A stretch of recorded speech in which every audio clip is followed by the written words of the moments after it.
Hebu vua hiyo miwani kwanza. Lakini ni ya gharama. Navua tu kwa heshima ya kwenu. Lakini sehemu nyingine tu kirahisi tu univulishe mwana milioni. Wewe vipi? Unajua niliipataje? Na shida yako inabidi uongee na wababu. Shida yako. Sasa shida yangu tuongee na wababu. Si tuongee na wewe tumalizane. Vitu gani wababu gani? God have mercy upon us. Yaani nianze wewe uanze anyway. Ita wababu wako niongee na. Hello.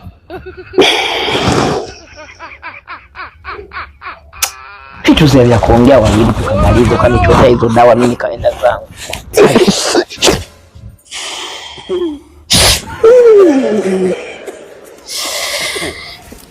Jiregeze nikumalize. Na ugumu nilionao mimi na gusarambua cha. Nenda kijana nimeitwa. Unaongea na Jini Mahaba. Jini Mahaba? Mimi na hizi hata nilivyo kweli mimi mwenyewe ndio Jini. Wewe. Kwani hakuna wengine labda wakina Gishimba, wakina Sultani, unakuja wewe au na mpango nimalize ugumu kweli wewe? Unahitaji wengine? Hebu subiri. Hebu naongea.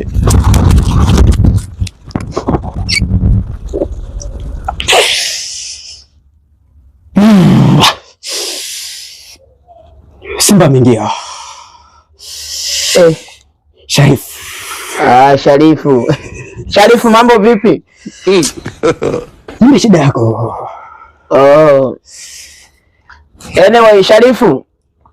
Kuna namna bana Sharifu, mimi bana sasa sijajua kwamba wewe shida zangu umeziona.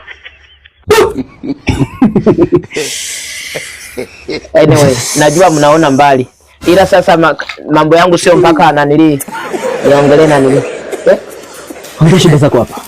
Kuna haja gani ya kuongelea hapa bana? Shida zangu sio za kuongelea huko. Ni za kuongea mimi na wewe tumalizane, mnichotee dawa nisepe zangu. Sikiliza Sharifu.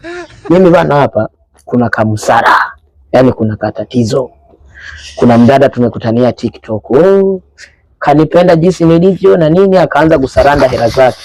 Kunitumia hela zake mimi nazihonga nazihonga mdada mwingine. Nimemjengea huko ka nyumba mpaka wazazi wake wananiamini. Wananikubali nikienda pale eti unasikia. Eti juzi nienda kwa nichinjia mbuzi, mama yake mpaka ananikaribisha oti wao. Ongea na Sharifu usije ukamsagusa. Kwa nini umeweka hivi viatu hapa? Yaani mganga hivi